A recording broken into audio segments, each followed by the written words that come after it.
E vamos agora falar um pouquinho sobre função inversa. E desde a primeira aula, né, quando a gente começou o nosso estudo de funções, eu sempre trago aqui para vocês a representação através do diagrama de Venn, certo? Porque uma função nada mais é que uma relação entre dois conjuntos, e isso vimos desde a primeira aula de função. E eu sempre trago essa representação, pessoal, essa relação, certo, entre dois conjuntos, porque é a maneira mais simples de entender alguns assuntos de funções. E não vai ser diferente também com a função inversa. Por exemplo, vamos colocar aqui uma função, vou chamar essa função de f, né, como comumente tratamos aqui. E essa função f, que eu chamei de f, leva o conjunto A ao conjunto B. Sabemos que essa representação, ou essa anotação aqui, está nos dizendo que o domínio seria o conjunto A e o contradomínio seria o conjunto B. E outra coisa, já posso trazer aqui para vocês também que o conjunto A teria como elementos aqui o menos 1, já vou até colocar aqui para facilitar a nossa vida, o 0, 1 e o 2. Apenas 4 elementos para facilitar a nossa explicação aqui. E o contradomínio, que seria aqui o conjunto B, ele teria como elementos aqui o menos 3, o menos 1, o 1 e o 3. Certo? Um exemplo aqui bem simples para a gente entender um pouco a ideia de função inversa, que não é tão trivial assim, tá ok? Outra coisa, para eu saber quem vai flechar quem, sabemos aqui que o domínio seria o conjunto A e o contradomínio seria o conjunto B, tá certo? Vamos saber aqui quem o menos 1 vai flechar, quem o 0 vai flechar, quem o 1 vai flechar e o 2 vai flechar através da lei de associação. Isso aqui a gente sabe desde a primeira aula. Temos aqui a lei de associação, f de x, ou também poderíamos chamar de y aqui, certo? Ou seja, o conjunto imagem, ou aliás, os elementos que estão no contradomínio sendo flechados serão os elementos do domínio, que chamamos de x. Vamos mudar essa regra aqui. Vamos colocar aqui 2x, exatamente, 2x menos 1, certo? Então, os elementos que estão aqui sendo flechados, eles são o dobro dos elementos do domínio menos 1 unidade.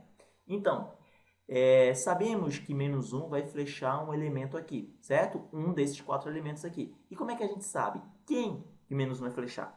Só substituir aqui na lei de associação. Ou seja, f de menos 1, que seria exatamente o valor no qual o menos 1 vai flechar, seria igual a 2 multiplicado por menos 1, menos 1. Ou seja, eu estou colocando o menos 1 aqui, substituindo aqui no valor da função. Certo? Então, teríamos aqui menos 2, menos 1, isso aqui nos daria menos 3.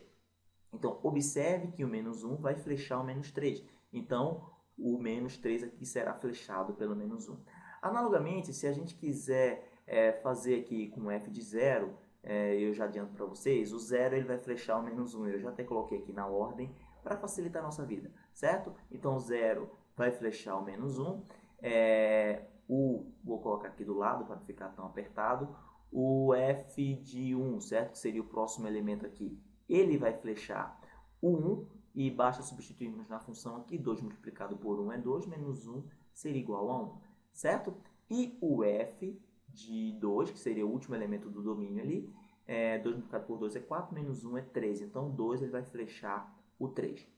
Beleza, então o que seria a função inversa, pessoal? Antes disso, vamos colocar aqui os pares ordenados da função f, certo? Então, os pares ordenados são, primeiro elemento, menos 1 e menos 3, isso aqui a gente aprendeu, né, na aula sobre gráficos de função. Então, menos 1 e menos 3, o próximo aqui para ordenado seria 0 e menos 1, então vamos colocar aqui 0 e menos 1, o próximo seria 1 e 1, e o próximo aqui seria, no caso, o último, 2 e 3.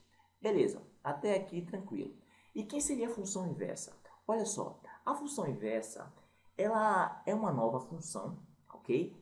Que vamos encontrar através de alguma função, no caso aqui a função f de x, e a sua notação seria o próprio f com menos 1 aqui em cima, tá? Então não confunda isso aqui com 1 sobre f. Ok? Então, isso aqui estaria correto, errado, né? Desculpem. Então, essa notação aqui é para dizer que essa função aqui é a inversa de f. E não tem nada a ver com 1 sobre f, né? Muita gente confunde com isso. Por quê? O menos 1 na potenciação, né, se a gente tem aqui um número, por exemplo, 2 elevado a menos 1, isso aqui seria nada mais, nada menos que 1 sobre 2, certo? Para eu tornar a potência positiva, eu inverto aqui o denominador e o numerador da base. Só que não é essa a ideia aqui. Essa aqui é apenas uma representação para uma função inversa, ok? Então, o que seria uma função inversa? Olha só, a função inversa nada mais é que aquela nova função onde os elementos do contradomínio serão agora os elementos do nosso domínio. É uma nova função onde irá acontecer uma troca aqui entre os elementos do domínio e contradomínio. Então, todos os elementos do nosso contradomínio aqui irão, né, se transformar agora no domínio. Ou seja, em vez de termos aqui uma função que leva de A até B, agora teremos uma função e chamamos essa função, vamos colocar aqui mais para baixo, essa nova função será f de menos 1, que a gente já colocou, e essa nova função seria uma função que leva o conjunto B ao conjunto A, ok? Então, esses pares ordenados aqui irão trocar de lugar. Então, o domínio agora será menos 3, certo? Nesses pares ordenados aqui, os domínios irão trocar de lugar aqui, ou seja, os pares ordenados irão trocar de lugar. E eu vou explicar como é que a gente descobre isso. Então, aqui seria o próprio 1 e 1, e aqui teríamos o 3 e 2. Então, percebam que agora o nosso domínio, aquilo que era domínio, virou contradomínio e vice-versa. Então, o nosso novo conjunto domínio, certo?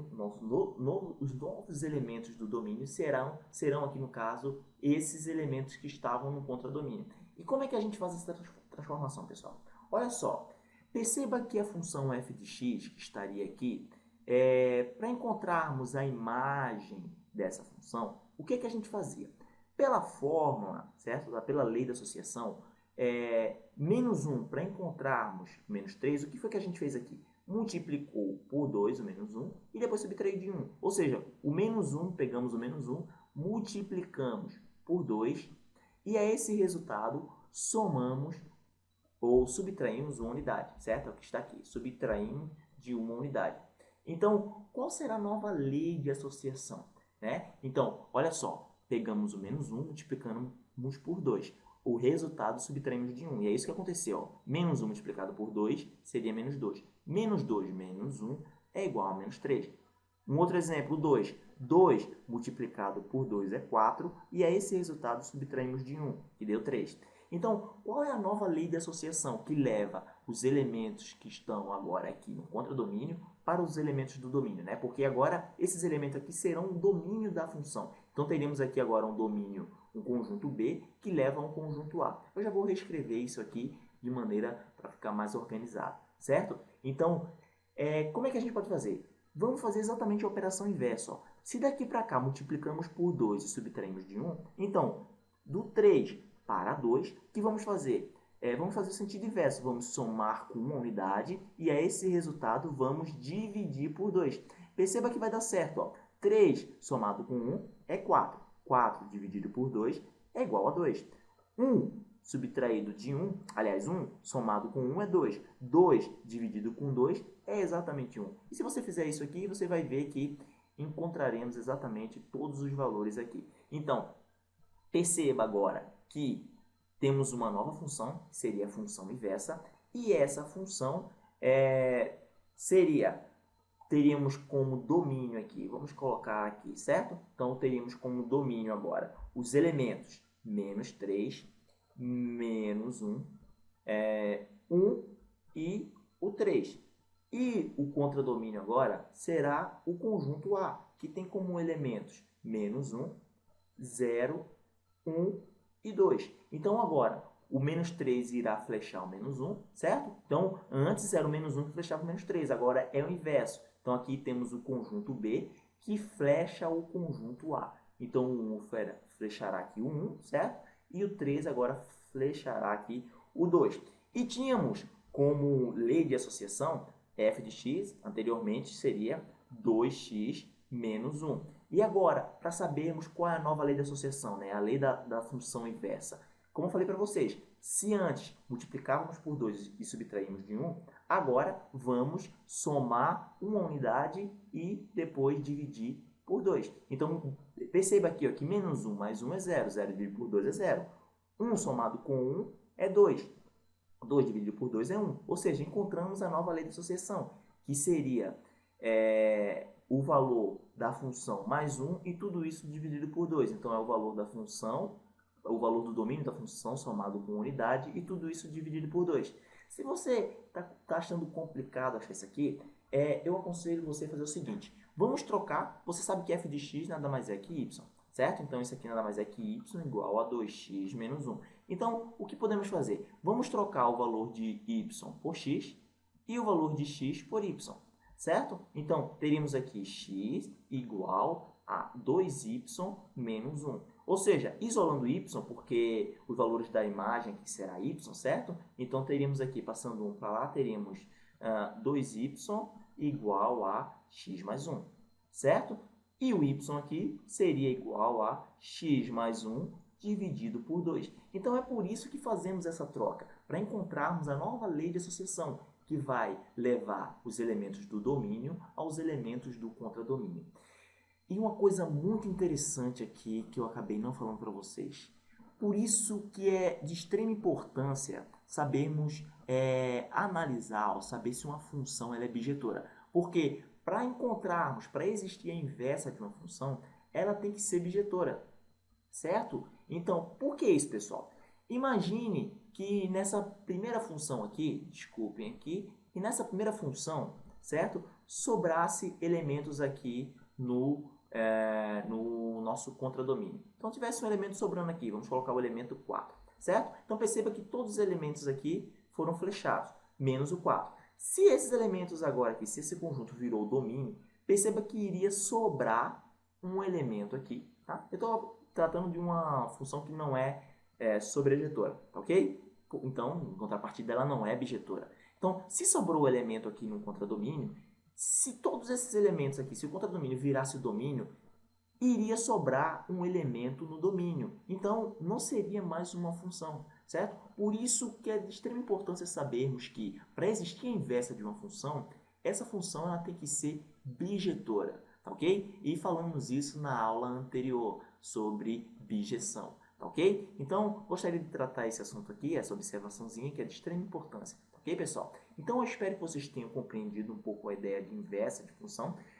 Vou tentar trazer na próxima aula algumas outras funções, né, para encontrarmos a inversa delas, tá ok? Então, eu espero que vocês tenham compreendido e espero também vocês na próxima aula. Muito obrigado e até mais.